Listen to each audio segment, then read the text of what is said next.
अकारण करुणा वरुणालय श्री सीताराम जी के श्री चरणों में वंदन, शिव बाबा के चरणों में प्रणाम, सदगुरुदेव श्री हनुमान जी महाराज के चरणों में वंदन।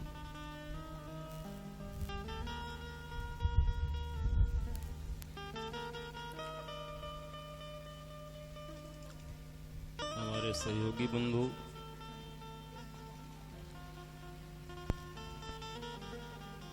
इस राम कथा के आयोजक बंधु, उपस्थित सभी सुधीर श्रोता भाई बहन माताएं,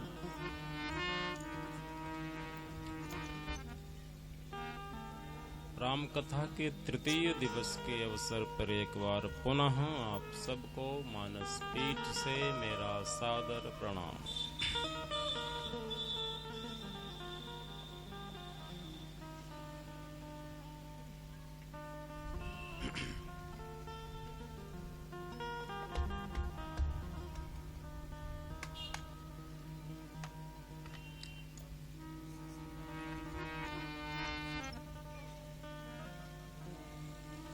आज राम कथा का तृतीय दिवस,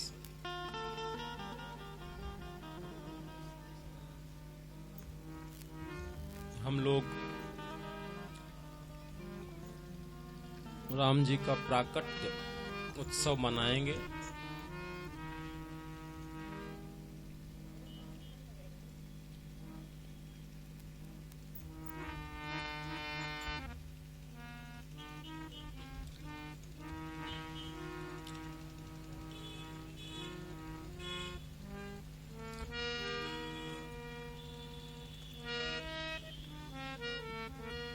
हवा बहुत चल रही है।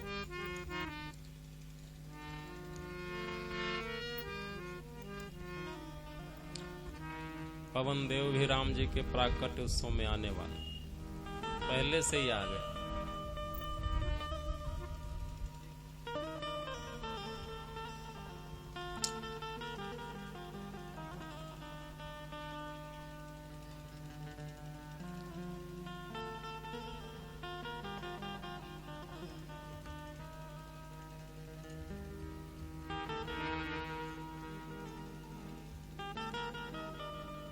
राम कथा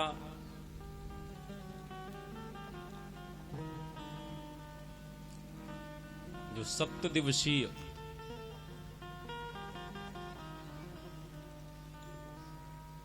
अनुष्ठान यहां हो रहा है, आज उसका तृतीय दिवस।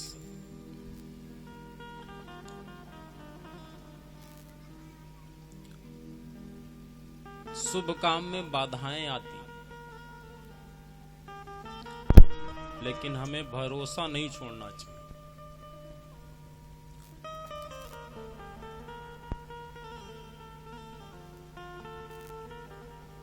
सबसे बड़ी चीज यदि कोई है तो भरोसा है।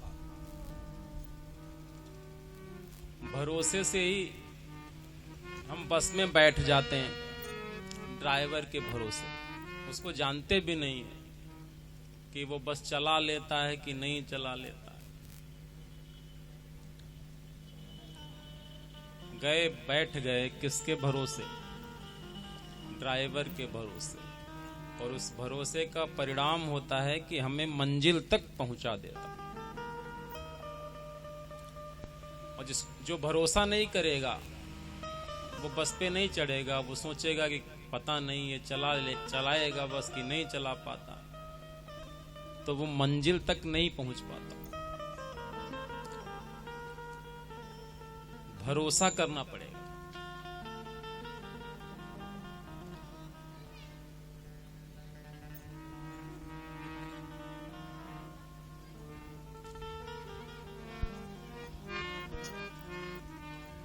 कैसी भी परिस्थिति हो, भगवान का भरोसा नहीं छोड़ना चाहिए। जैसे प्रहलाद जी ने नहीं छोड़ा। कितनी आपत्तियां आई, विपत्तियां आई, भजन करते रहे। परिणाम परमात्मा प्रकट हो गए।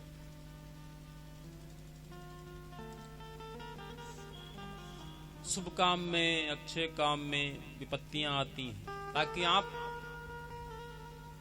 टूट जाएं।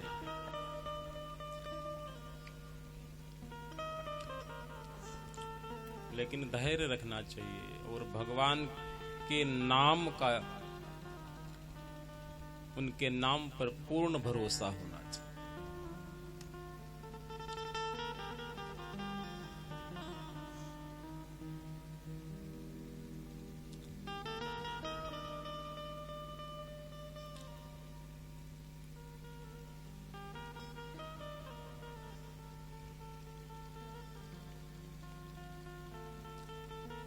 सब कुछ प्राप्त होता है भरोसे से। सबरी को भरोसा था कि एक न एक दिन राम जी जरूर आएंगे। विलंब हुआ,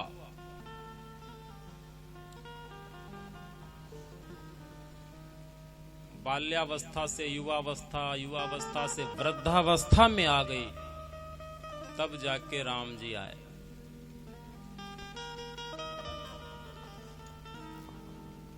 वृद्ध हो गई थी और रोज गलियों में पुष्प बिछाती थी। राम जी आए, कहीं उनके कोमल चरण हैं, उनको पीड़ा न हो जाए।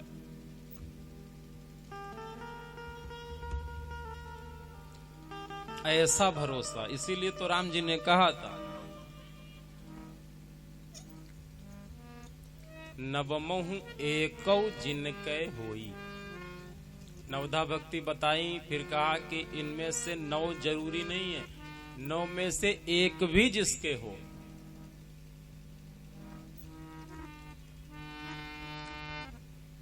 सोई अतिशय प्रिय भामिनी मोरे, वो मुझे प्रिय नहीं है, अतिशय प्रिय है।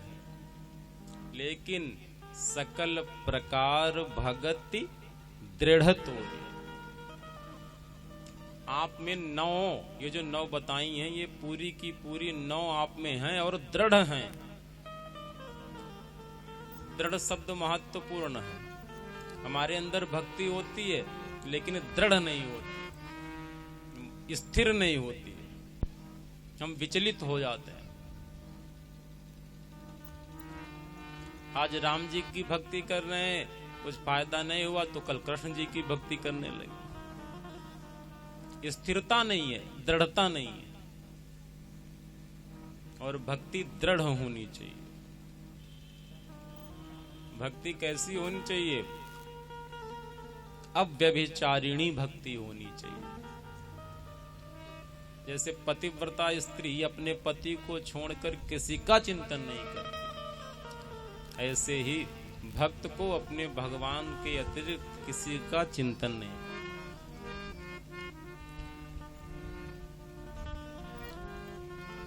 दृढ़ भक्ति,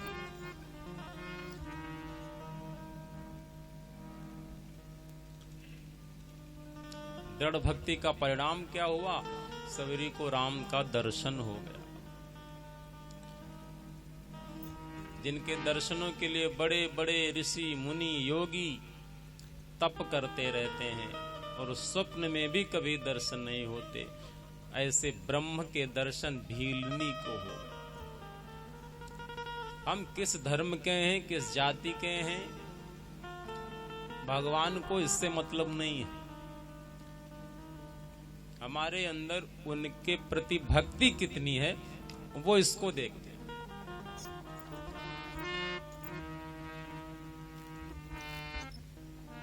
इसलिए तो राम जी ने कहा था, कह रघुपति सुनु भामिनी बाता, मानऊ एक भगति करना, जाति पाति कुल धर्म बड़ाई, धन बल परिजन गुण चतुरा। 10 चीजें होती हैं जो आदमी को थोड़ा विशेष बनाती। भगवान ने कहा मुझे इन 10 से कोई काम नहीं है। जाति पाति कुल धर्म बड़ा, किस जाति का है इससे मुझे लेना देना नहीं, किस पंक्ति का है वो, किस कुल का है इससे लेना देना नहीं, कौन सा धर्म है इससे भी मतलब नहीं,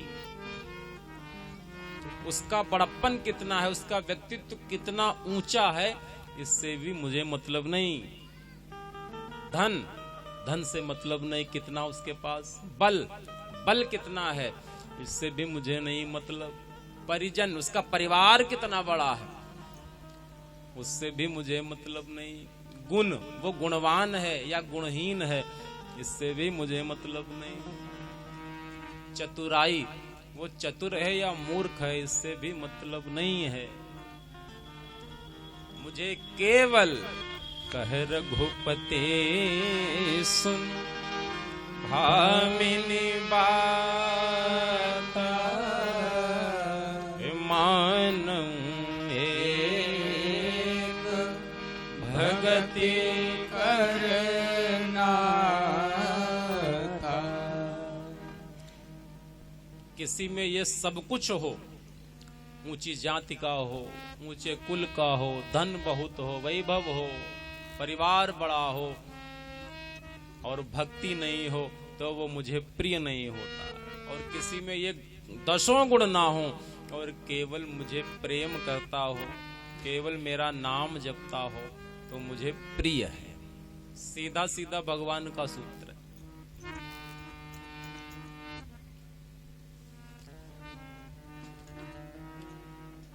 आपके कुल से वो नहीं मिलेंगे, आपके जाति से नहीं मिलेंगे, आपके धन से नहीं मिलेंगे।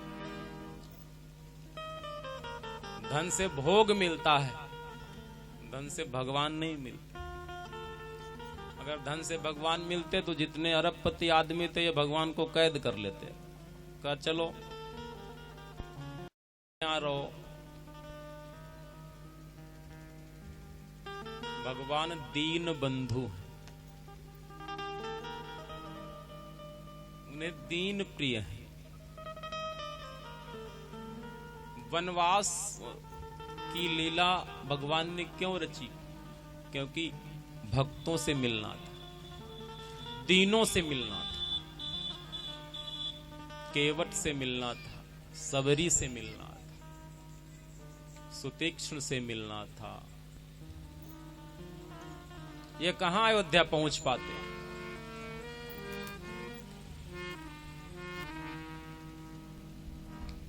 हम भक्ति इतनी कर लें कि हमें भगवान के दर्शन करने न जाना पड़े, भगवान को हमें दर्शन देने आना पड़े।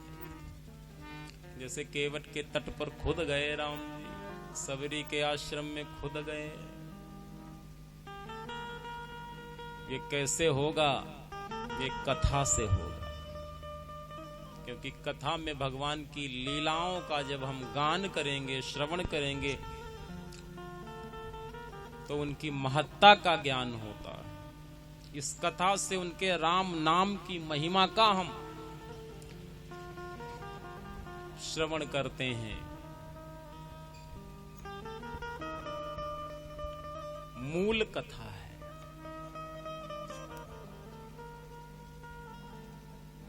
बिनु सतसंग न हरि कथा, तेहि बिनु मोह न भाव। सत्संग के बिना राम कथा नहीं, और राम कथा के बिना मोह नहीं जाता। मोह गए बिनु राम पद, होई न दृढ़ अनुराग। और जब तक मोह नहीं जाता है तब तक राम जी के चरणों में अनुराग नहीं होता है। और जब तक अनुराग नहीं होता है तब तक वो मिलते नहीं हैं।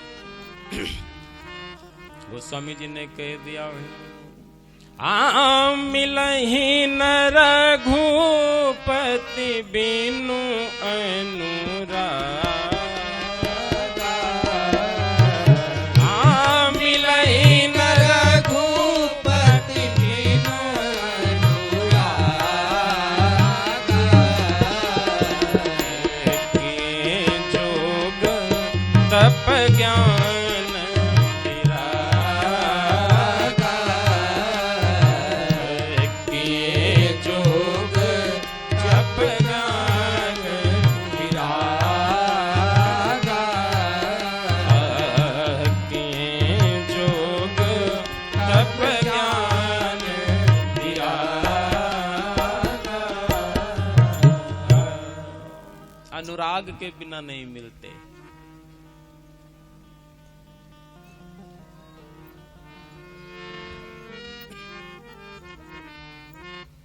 अनुराग, तीन चीज होती हैं, एक राग, एक विराग, एक अनुराग। राग क्या होता है?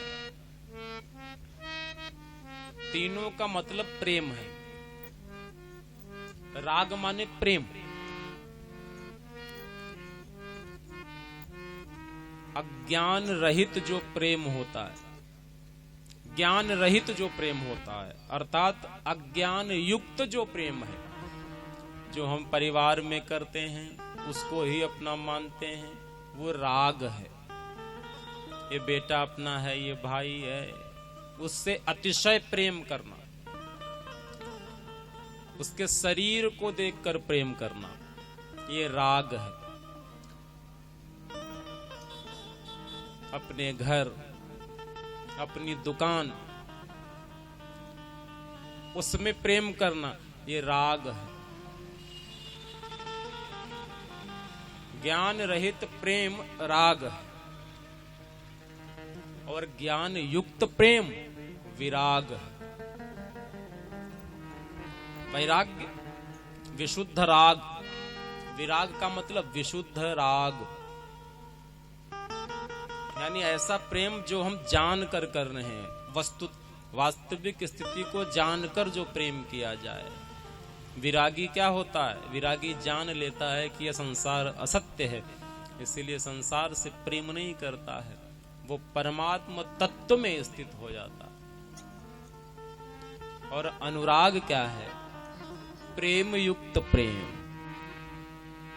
भक्ति युक्त प्रेम जो है, सब में भगवान को देखकर प्रेम करना, ये अनुराग है।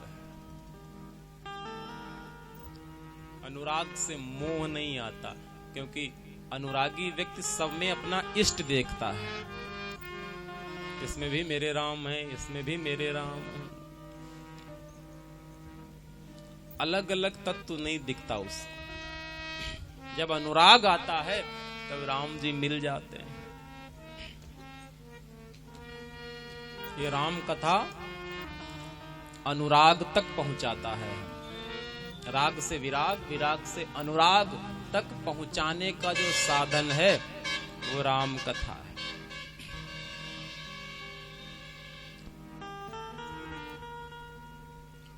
इस कथा से ही हमें राम जी के चरणों में अनुराग होता है।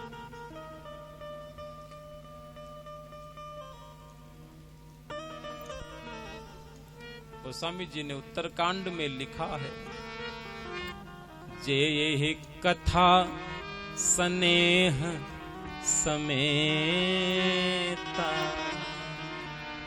कहीं है सुनी है समूझे सचेता।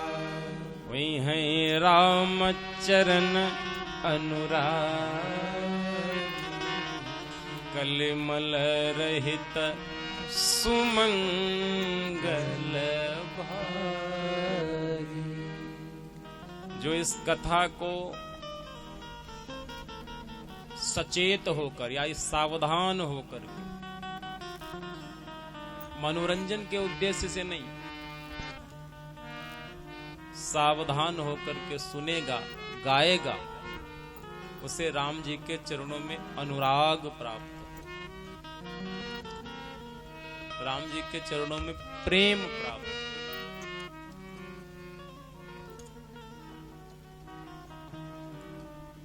जिस पर राम की कृपा हो गई उसको कुछ दुर्लभ नहीं, सब सुलभ हो जाता है। इस लोक में सब सुख मिलते हैं और परलोक में हरिधाम प्राप्त होता है। मिलेगा सुख वैभव हरिधाम, कहो यदि रसना से तुम राम। मिलेगा सुख वैभव हरिधाम, कहो यदि रसना से तुम राम। मिलेगा सुख वैभव हरिधाम, कहो यदि रसना से तुम राम।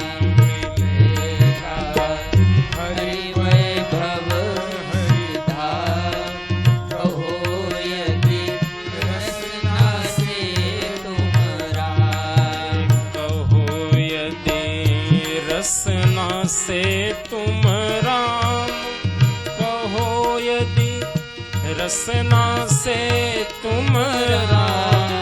कहो यदि रसना से तुम राम, कहो यदि रसना से तुम राम।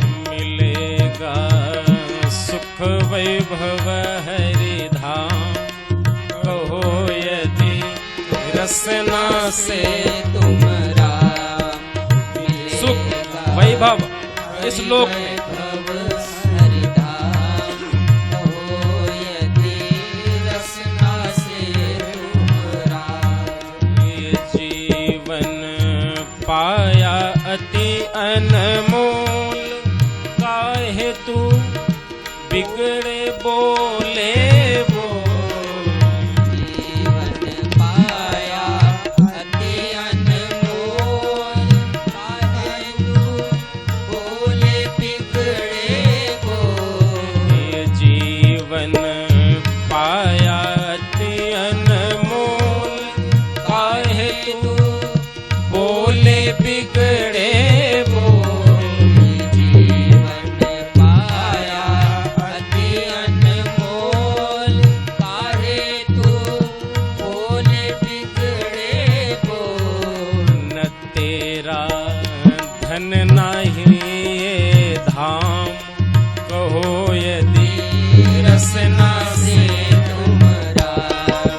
न तेरा धन नाही ये धाम, कहो यदि रसना से तुम राम।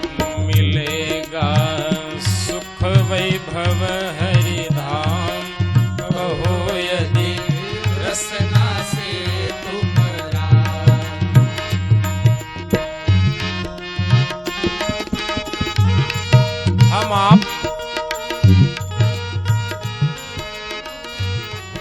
हम आप केवल परिवार के लिए दिन रात कमाते रहते, झूठ बोलकर, कभी अधर्म से, बच्चे के लिए, परिवार के लिए, लेकिन अधर्म से कमाया गया धन परिवार को भी नष्ट करता है, आपके पाप को तो बढ़ाता ही। जिसके लिए आए थे वो नहीं कमा रहे हैं, राम नाम नहीं कमा रहे हैं, भगवान नाम नहीं कमा रहे हैं, केवल परिवार के लिए दिन रात।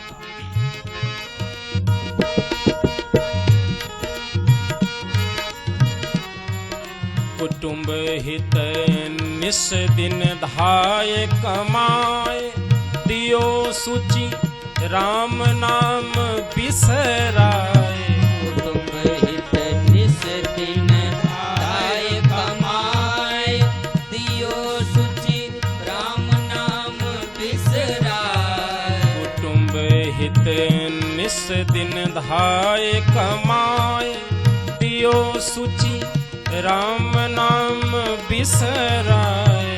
कुटुंब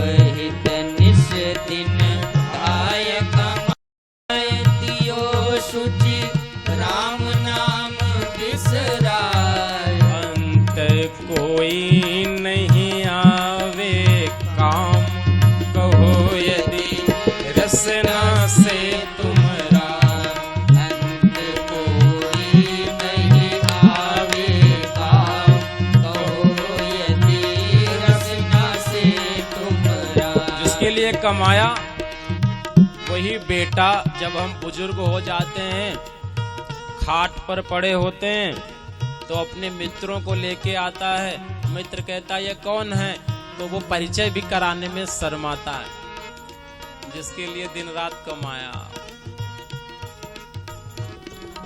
वो ये नहीं कहता हमारे पिताजी, अरे चलो ऊपर चलते हैं। अंत में कोई काम नहीं आता। इसीलिए जो हमारे काम की चीज है, राम नाम, जो अपना धन है, उसको कमा लिया जाए।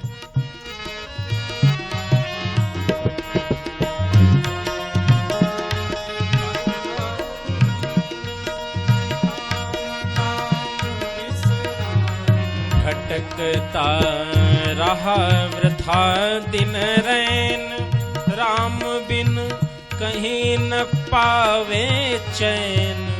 भटकता रहा वृथा दिन रैन, राम बिन नहीं कहीं भी चैन। भटकता रहा वृथा दिन रैन, राम बिन नहीं कहीं भी चैन। भटकता रहा वृथा दिन रैन, राम बिन नहीं कहीं भी चैन। हम भटकते रहते हैं, धन खूब है, परिवार बहुत बड़ा है, लेकिन किसी से पूछो क्या आराम में है, कहता परेशान है। कोई ये कहते ही नहीं कि हम आनंद में हैं। क्यों? आराम तो राम में है, और राम को छोड़कर हम इधर उधर भाग रहे हैं तो विश्राम नहीं मिलेगा। जिसमें आराम, आराम में क्या है? राम। जिसके पास राम है वही आराम है। भटकता रहा वृथा दिन रैन, राम बिन कहीं न पावे चैन। भटकता रहा वृथा दिन रैन, राम बिन कहीं न पावे चैन। अरे अब तो भजले हरि नाम, कहो यदि रचना से तुमरा। अरे अब तो भजले हरि नाम, कहो यदि रचना से तुमरा। मिलेगा सुख वैभव हरि धाम, कहो यदि रचना से तुमरा। मिलेगा सुख वैभव हरि धाम, कहो यदि रचना से तुमरा। कहो यदि रचना से तुमरा। कहो यदि रचना से तुमरा।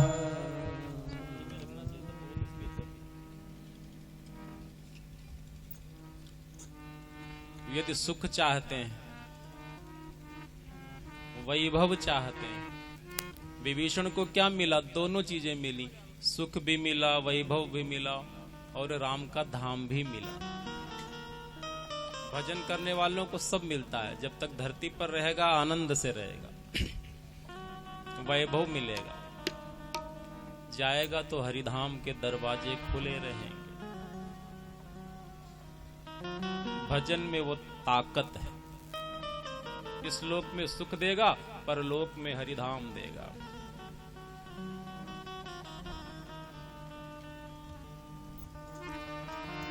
कल हम आपने शिव जी के विवाह की कथा का गान किया, आनंद लिया।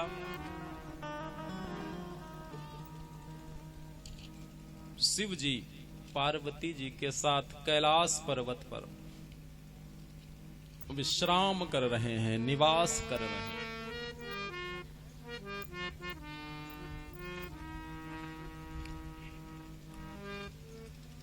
शिव जी की कथा सुनी तो भरद्वाज जी आनंदित हो गए।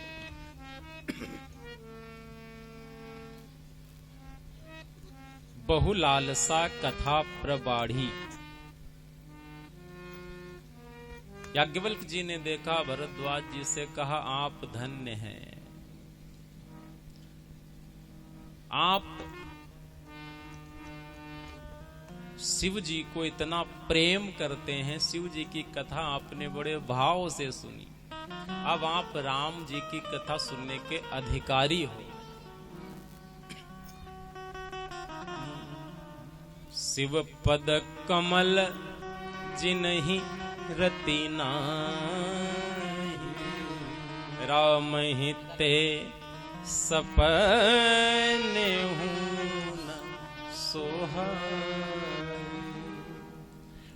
शिव जी की चरणों में अनुराग ये सिद्ध करता है कि राम जी की कथा सुनने के अधिकारी हैं आप।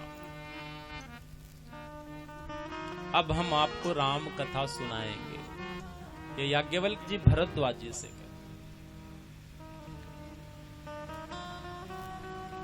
शिव जी बैठे हैं कैलाश पर्वत।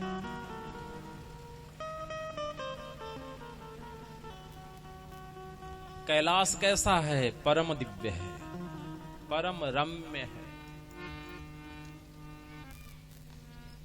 जहां शिव जी रहते हैं वो कैसा होगा? शिव माने कल्याण, जो कल्याण स्वरूप है।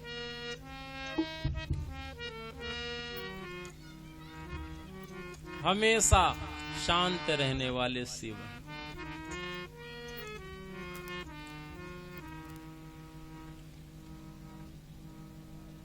कैसा है शिव जी का निवास?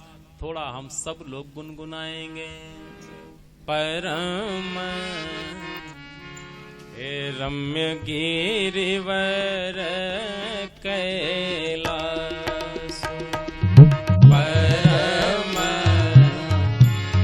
रम्य गिरिवर कैलास, हे सदा शिव उमा निवास, सदा जहाँ शिव उमा निवास, हे हरि हर विमुख धर्म रति नाहि,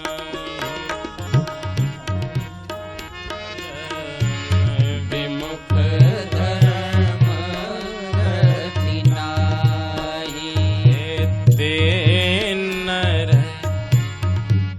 सपने हूँ नहीं जाही, तेनर तह सपने हूँ नहीं जाही, तेहि गिरि पर्वत बिटप विशाला, तेहि गिरि पर्वत बिटप विशाला, नितनु तन सुंदर सब काला, नितनु तन सुंदर सब काला।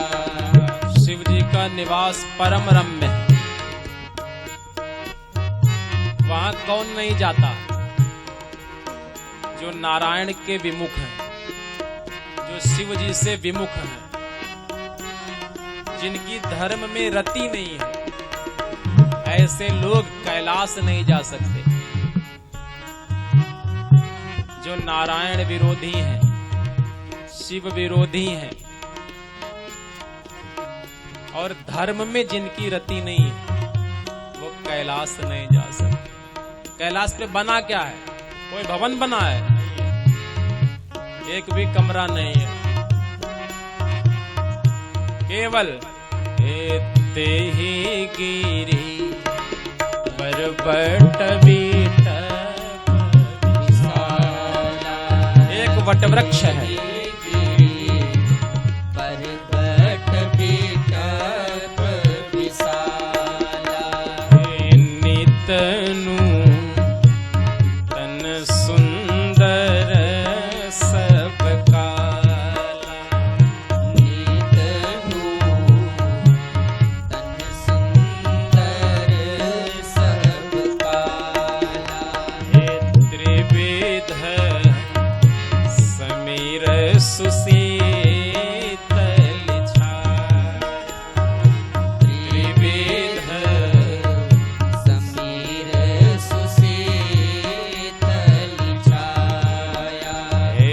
शिव विष राम बिटप श्रुति शिव विष राम बिटप श्रुति गाया। पार्वती जी विवाह होकर के कहाँ गई? कैलाश पर्वत पे। रहने को क्या है? एक वट वृक्ष है, विशाल वट वृक्ष है, वो शिव जी का विश्राम स्थल।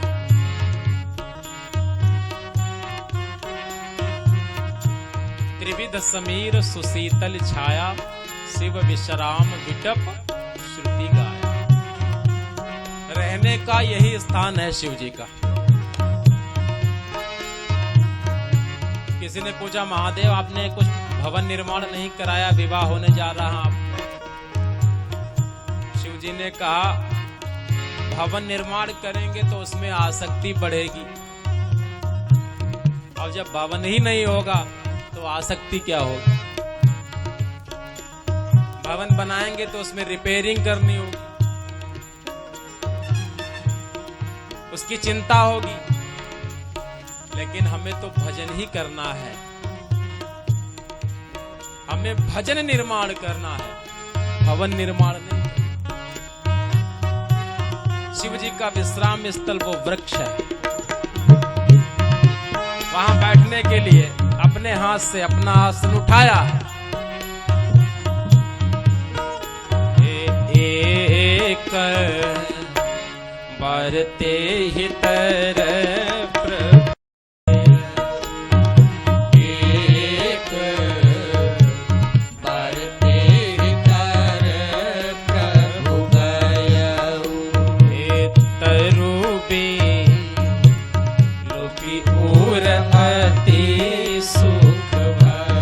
बड़ा सूत्र है इस पंक्ति में।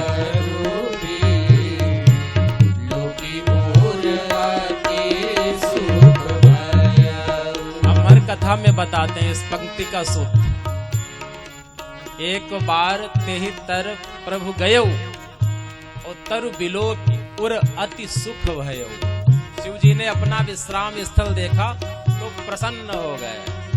कोई अच्छा भवन था, कोई एसी रूम था जिसको देखकर खुश हो गए। शिक्षा क्या देते हैं कि हमको भगवान ने जैसा निवास दिया है, हमारा घर जैसा भगवान ने दिया है, उसको देखकर हम प्रसन्न रहें, दूसरे के महल को देखकर ईर्ष्या ना हो। ये सूत्र है। अपने घर में प्रवेश करें तो प्रसन्न हो जाएं, हे भगवान बड़ी कृपा है जो इतना सुंदर निवास दिया है। अपने घर की उपेक्षा ना करें और दूसरे का महल देखकर प्रसन्न हो जाएं, ईर्ष्या ना करें। ये सूत्र लीजिए यहां से। अपने घर में प्रवेश करें तो प्रसन्न मन से।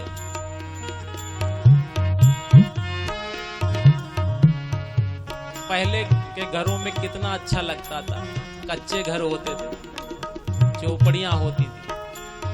अब तो हर जगह पत्थर हो गए, हृदय भी पत्थर हो गए, मकान भी पत्थर हो गए। पड़ोस से कोई मतलब नहीं।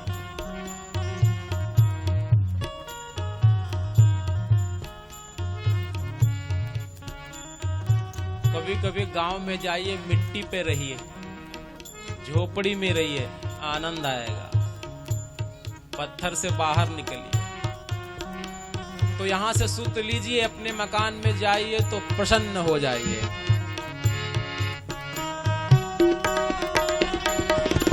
और वहां बैठने के लिए अपने हाथ से अपना आसन उठाया है।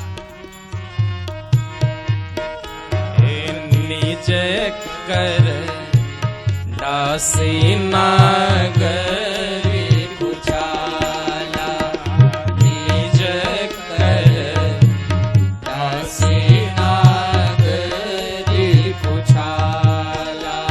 पार्वती जी घर में उपस्थित हैं, लेकिन ये नहीं कहा कि हमारे लिए आसन डालो जाकर। अपने आप सेवा अपनी। मान लो हम किसी से कहें भैया ये कर दो, वो ना करे तो हम परेशान हो जाएं। इसलिए अपना आसन अपने आप डालो पूजा करने की। शिव जी समझाते हैं। निज कर दासी नागरी निज कर दासी नागरी उचाला बैठे सहज ही शंभु कृपा बैठे सहज ही शंभु कृपाला। जब अपने आप अपना आसन डाला तो सहज रूप में बैठ गए। सहज, हम सहज नहीं बैठ पाते। सहज होना बड़ा कठिन है।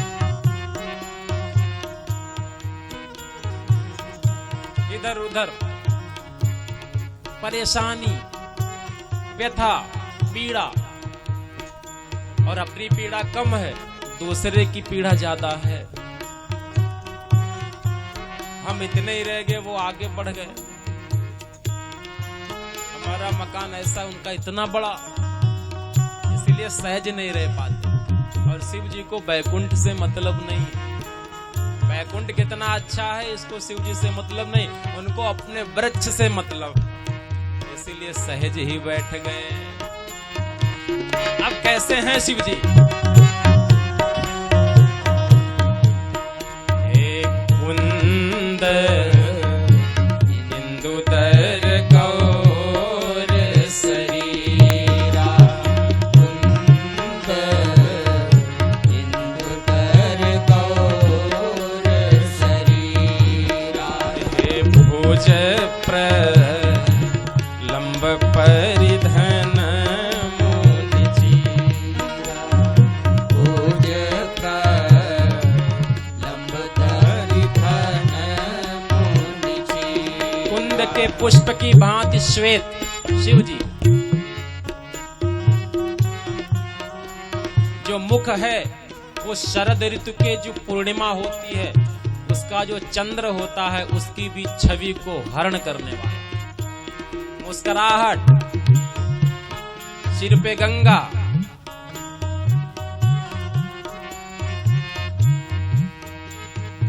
भुजग भूति भूषण त्रिपुरारी, भुजग भूति भूषण त्रिपुरारी हे आनन शरद चंद छविहारी, आननु शरद चंद छविहारी हे बैठे सोह कामरी कैसे बैठे कैसे बैठे हैं? सोह कामरी कैसे हे धरे शरीरो शांत रस जैसे, मानो शांत रस ही बैठा। शरीरो शांत रस जैसे। अब शिव जी बैठे हैं बिल्कुल शांत। शांत बैठना बड़ा मुश्किल है, उद्वेग नहीं है कोई। अब पार्वती जी ने जाना यही अच्छा समय है, हम भी जाएं शिव जी के पास। तब हे पार्वती भल अवसर जागी, पार्वती भल अवसर जानी। हे गई शंभु पहिमा तू भवानी, गई शंभु महिमा तू भवानी। अब देखिए वक्ता पहले आके बैठ गया।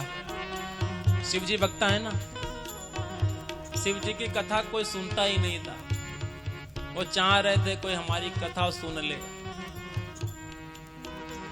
तो शिव जी गाते रहते थे अकेले। आज भी शिव जी पहले आके बैठ गए, तब एक श्रोता आया। कितना? एक श्रोता। पार्वती जी आई, अब गई शंभु पही मातु भवानी।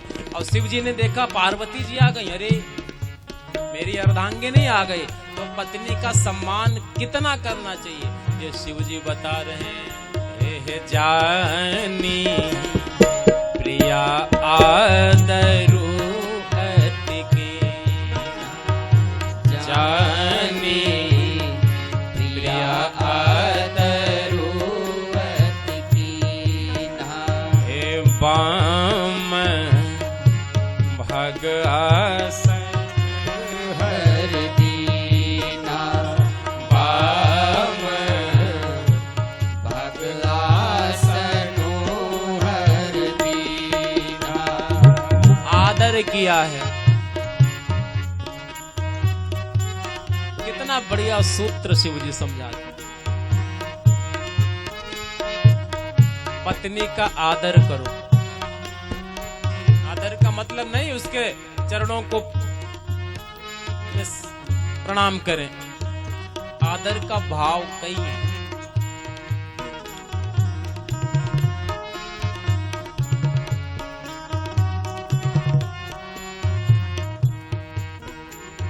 और कोई होता कहता अच्छा पूजा के लिए हम आए थे, ना हमारा आसन लगाया ना कुछ, अब आ रही हो। शिव जी ने ऐसा कुछ नहीं किया, आदर किया है, सम्मान किया है और वामांग में आसन दिया है। अर्धांगिनी का आदर करो, सम्मान करो, ये शिव जी समझाते हैं। जब आदर किया तो पार्वती जी प्रसन्न हो गई और प्रसन्न होकर के बैठी। बैठी शिव समीप हर साई, बैठी शिव समीप हर साई। पूर्व जन्म कथा चित आई, पूरब जन्म कथा चित आई। एक पंक्ति में एक एक सूत्र है। जब शिव जी ने आदर किया तो पार्वती जी प्रसन्न होकर शिव जी के पास बैठी। हम पत्नी का सम्मान करेंगे तो प्रसन्न होकर के घर में रहेगी, और जिस घर में गृहिणी प्रसन्न रहती है उस घर में लक्ष्मी का निवास हो। और जिस घर में गृहिणी दुखी होती है, रोती है, वो घर दरिद्र हो जाता है। प्रसन्न रहें। सती के जन्म की कथा उनके हृदय में आ गई। पार्वती जी ने कहा, हे महादेव, हे मेरे नाथ, हे करुणा सागर,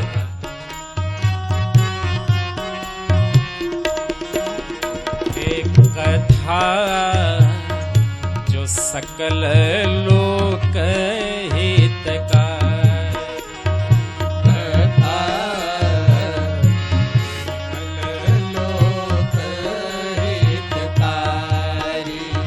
सोई पूछन चह सैल कुमारी, सोई पूछन चह सैल कुमारी।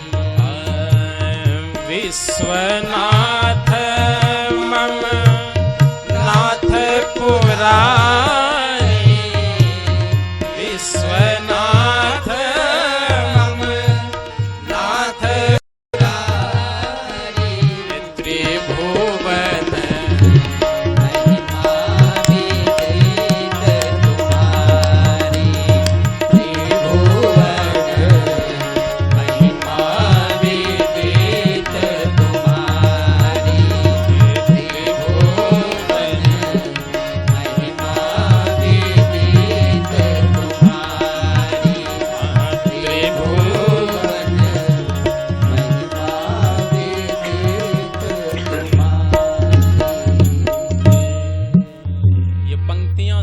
के निवास की हैं, अद्भुत हैं। इनको आप पढ़ेंगे तो बहुत गृहस्थ के गजब के सूत्र मिलेंगे। पति का पत्नी के प्रति व्यवहार कैसा हो, इन पंक्तियों में दर्शाया गया। शिव जी अपने आप अपना आसन उठा करके जाते हैं, बिछाते हैं और बैठ जाते हैं। देखिए क्रोध कब आता है? जब कामना की पूर्ति में बाधा आए तो क्रोध आता है। हमने किसी से कुछ कहा और वहां से निगेटिव मिला, हमारे अनुरूप वो कार्य नहीं हुआ तो हमें क्रोध आ जाता है। जैसे बेटे ने पापा से कहा पापा मोबाइल चाहिए, स्मार्टफोन। पिताजी ने कहा 95% लाओ तो देंगे, लो। कामना की पूर्ति में बाधा, क्रोध आ जाना।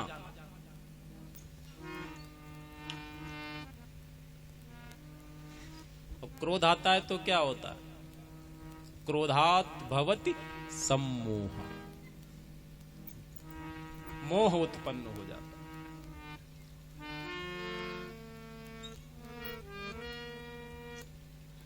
समझ में नहीं आता कुछ। क्रोध वाला व्यक्ति उचित अनुचित सब भूल जाता है।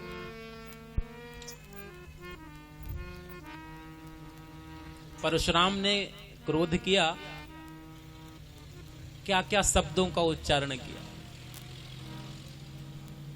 और राम जी भृगुपति बकहीं कुठार उठाई,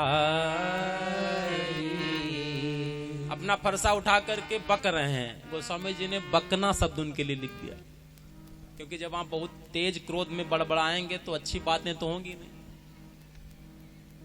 और मन मुस्काही राम सिरुनाई,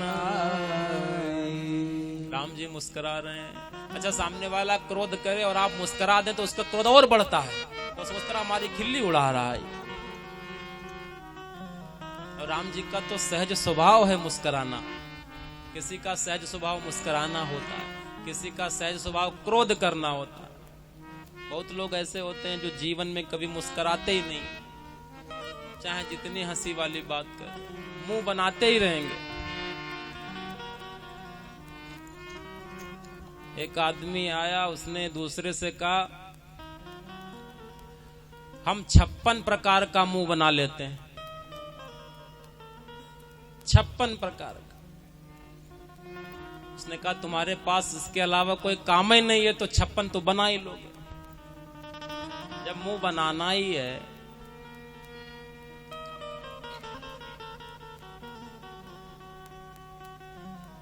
क्रोध करना सरल है, शांत रहना कठिन है।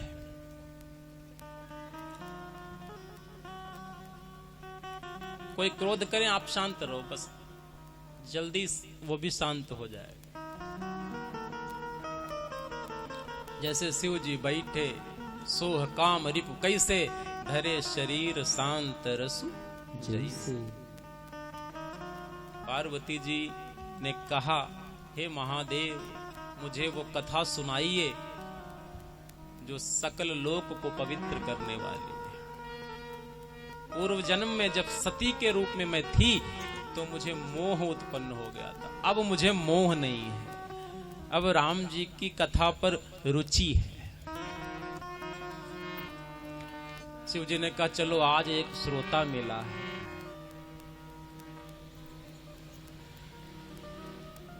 शिव जी प्रसन्न हो गए। पार्वती जी ने हाथ जोड़े और कहा प्रभु मुझे सब कथा सुनाइए, कैसे ब्रह्म बालक के रूप में अवतरित हुआ, कैसे उनका विवाह हुआ, कैसे उनका वनगमन हुआ, कैसे रावण का अंत हुआ, कैसे राज्याभिषेक हुआ, वो सब कथा सुनाइए। जो मैं पूछ न पाई हूं वो भी मुझे बताइए। शिव जी पार्वती की बात सुनकर गदगद हो गए। श्री रघुनाथ रूप उर आवा, परमानंद अमित सुख पावा। मगन ध्यान रस दंड जुग, पुनि मन बाहिर कीन। रघुपति चरित महेश, तब हर्षित बरन लीन। शिव जी ने कहा, जिसको जान लेने से संसार हेरा जाता है, संसार विस्मृत हो जाता है, वही राम है। बंधु बाल रूप सोई रामू, सब सिद्धि सुलभ जपत जिसु नाम। मंगल भवन मंगल हारी, द्रवहु सो दशरथ अजीर बिहारी। करि प्रणाम राम हे त्रिपुरारी। हरसि सुधा सम गिरा उचारी। राम जी को प्रणाम किया है शिव जी ने, और सबसे पहले पार्वती के लिए बोल पड़े। धन्य धन्य गिरिराज कुमारी, धन्य धन्य गिरिराज कुमारी। मैं समान नहीं उपकारी, तुम समान नहीं उपकारी। आप पूछे हूँ रघुपति कथा प्रसन्नता। आप पूछे हूँ रघुपति कथा प्रसन्नता। सकल लोक जग पावनी गंगा। सकल लोक जग पावनी गंगा। सकल लोक जग पावनी गंगा। सकल लोक जग पावनी गंगा। यहाँ भी शिव जी तारीफ बहुत करते हैं, प्रशंसा बहुत करते हैं। फिर पार्वती जी की प्रशंसा की। हे पार्वती जी, आप धन्य हैं, धन्य हैं, धन्य हैं। क्यों धन्य हैं? क्योंकि आपने राम जी की कथा पूछी है। पूछे हुए रघुपति कथा प्रसंगा।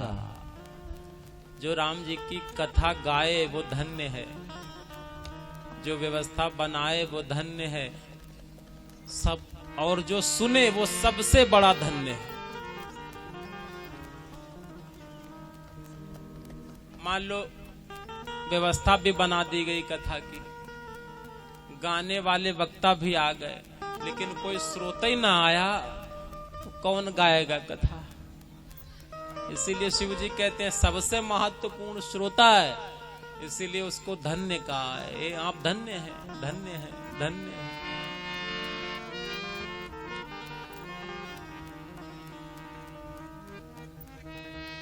सुनने वाला चाहिए ना। सुनना बहुत कठिन है, सब सुनाना चाहते हैं, सुनना कोई नहीं चाहता। अपना दुख सब सुनाना चाहते हैं, आपका कोई सुनना नहीं चाहता।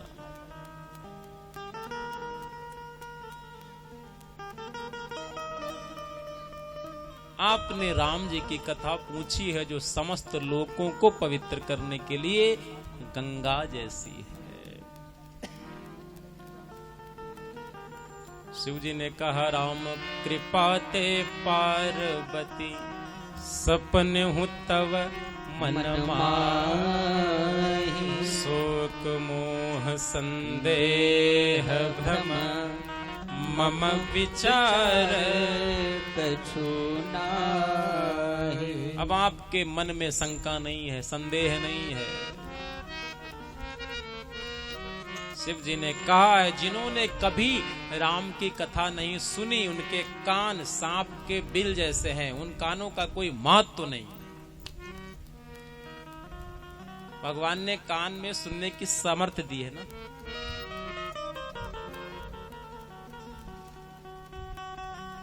अगले जन्म में जो बहरा होता है वो क्यों होता है मालूम आपको? क्योंकि भगवान ने कान दिए हैं कथा सुनने के लिए, संकीर्तन सुनने के लिए, लेकिन वो विषय सुनता रहा। भगवान ने कहा इसने कान का सदुपयोग नहीं किया, इसलिए इसको कान नहीं देंगे अगले जन्म। इसीलिए बेचारा बहरा हो गया, सुनता ही नहीं, आप कुछ भी कहो।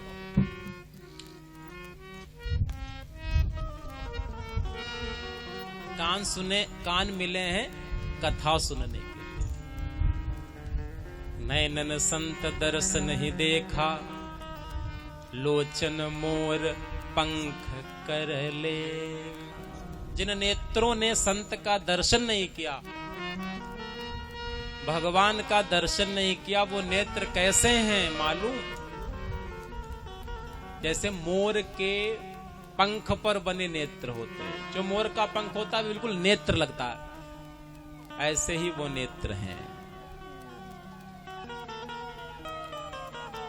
जो सिर भगवान और संत के आगे झुकता नहीं है, वो कड़वी लौका जैसा है। जिनके हृदय में राम जी की भक्ति नहीं है, वो सब के समान है।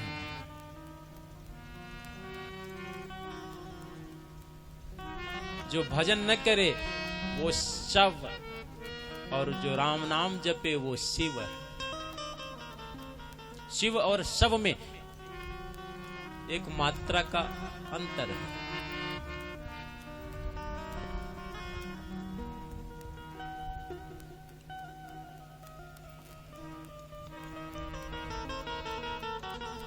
जीवत सब समान तेई प्राणी, जो नहीं करे राम गुण गाना, जीह सुदादुर जीह समाना।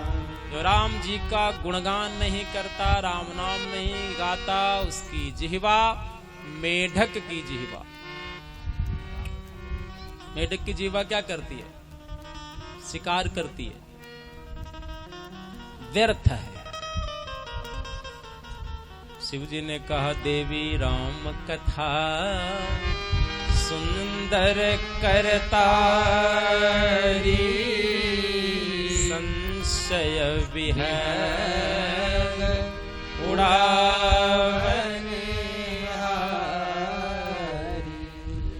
राम कथा हाथ की सुंदर ताली है। सीताराम सीताराम जय सीताराम, जानकी वल्लभ राजा।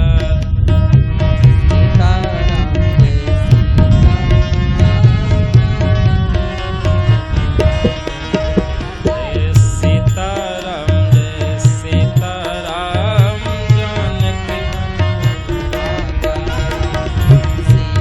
सीताराम राम राम, सीताराम राम राम, सीताराम राम राम, सीताराम राम राम, सीताराम राम राम, सीताराम राम राम, सीताराम राम राम।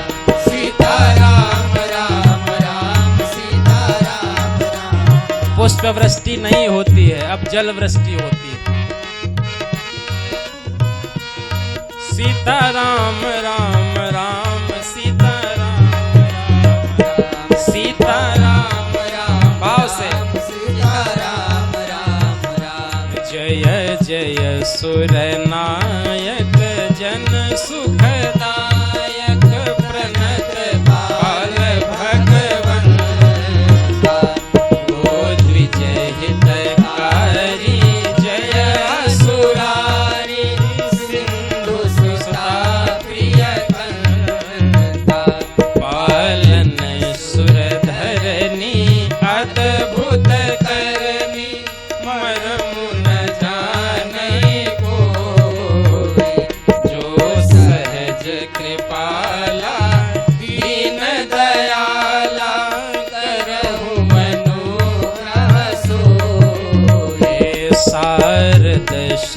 शेषा विषय शेषा नहीं जाना जेहि दीन प्यारे वेद पुकारे द्रवहु श्री भगवान भववारिधि मंदर सब विधि सुंदर भववारिधि मंदर सब विधि सुंदर गुण मंदिर सुख मुनि सेठ सकल सुर परम भया तुर नमद नाथ पद कल मुनि सेठ सकल सुर परम भया तुर नमद नाथ पद कल सीता राम राम राम सीता राम राम राम सीता राम राम राम सीता राम राम राम सीता राम राम राम सीता राम राम राम सीता राम राम राम सीता राम राम राम सीता राम राम राम सीता राम राम राम सीता राम राम राम सीता राम राम हे सीताराम राम राम सीता राम राम राम सीता राम राम राम सीताराम हे सीताराम राम राम सीता राम राम राम सीता राम राम राम सीता राम जान सभय सुर भूमि सुनि बचन समेत सने गगन गिरा गंभीर भई हरनि शोक संदेह ब्रह्मवाणी हुई कि हे ब्रह्मा जी, हे शिव जी, हे देवता, हे धरती मैया, आप निश्चिंत रहें, हम अंशों के सहित अवतार लेंगे, परम शक्ति भी अवतरित होगी।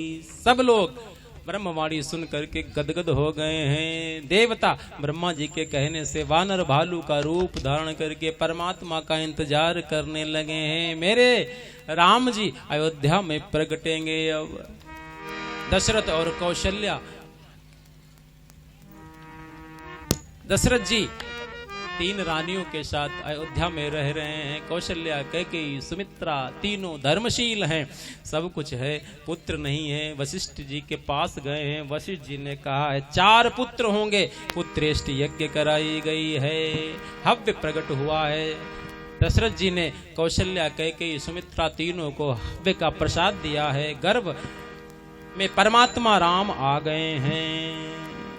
जा दिन ते हरि गर्भ ही आए, सकल लोक सुख संपत्ति छाए। जोग लगन ग्रह बार तिथि, सकल भय अनुकूल।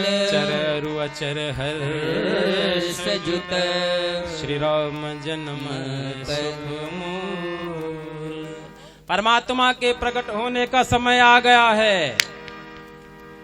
इसीलिए अल्प वृक्ष के पुष्प पहले गिरते थे, अब भगवान ने कहा चलो थोड़ा जल ही वृष्टि करा दें।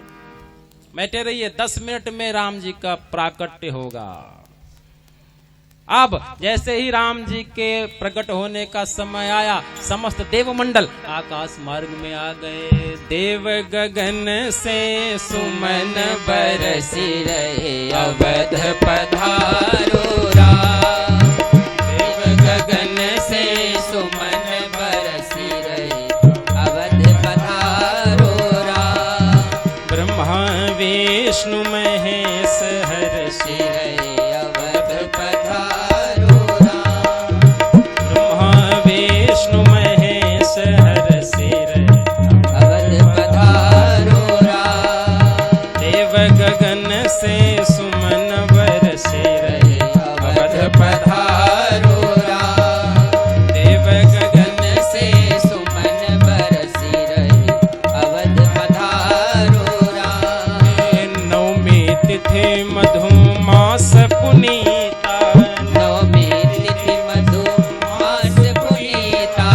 शुक्ल पक्ष अभिजित हरि प्रीता, शुक्ल पक्ष अभिजित हरि प्रीता। मध्य दिवसवती शीत नगामा, अवध पधारो राम। पावन काल लोक विश्रामा, अवध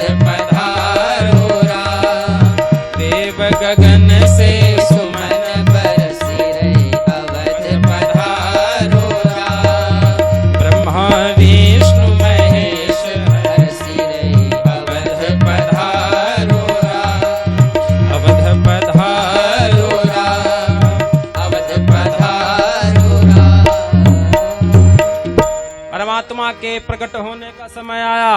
नवमी तिथि मंगलवार दिन शीतल मंद सुगंध बहने लगी, सरयू में अमृत की धार बह चली, पर्वतों पर मणियां उत्पन्न हो गई, समस्त संत अवध की ओर प्रस्थान करने लगे। अब वो समय आया जब परमात्मा प्रकट हो गए। देवता परमात्मा की स्तुति करके अपने अपने लोक को गए। उसी समय परमात्मा प्रकाश पुंज के रूप में माँ कौशल्या के कक्ष में प्रकट हुआ। शिव जी ने कथा रोकी और कहा, देवी वो देखिए, भय प्रकट कृपाला दीन दयाला कौशल्या हितकारी, हर्षित महतारी मुनि मनहारी, अद्भुत रूप विचारे, लोचन अभिरामा तनु घन श्यामा, निज आयुध भुज चारी, भूषण बनमाला नयन विशाला, शोभा सिंधु खरारी, कह द्वे कर जोरी स्तुति तोरी, विधि करऊं अनंता, माया गुण गाया निर्मित माया, रोम रोम प्रतिवेद कहे, मम पुर सोबासी यह उपहासी, सुनत धीर मति थिर न रहे, उपजा जब ज्ञाना प्रभु मुस्काना, चरित बहुत विधि कीन जाहे, कहे कथा बुझा मातु बुझाई, जिस प्रकार सुत प्रेम लय, मातु जाना रोदन ठाना, कोई बालक सुर भूपा, यह चरित सुख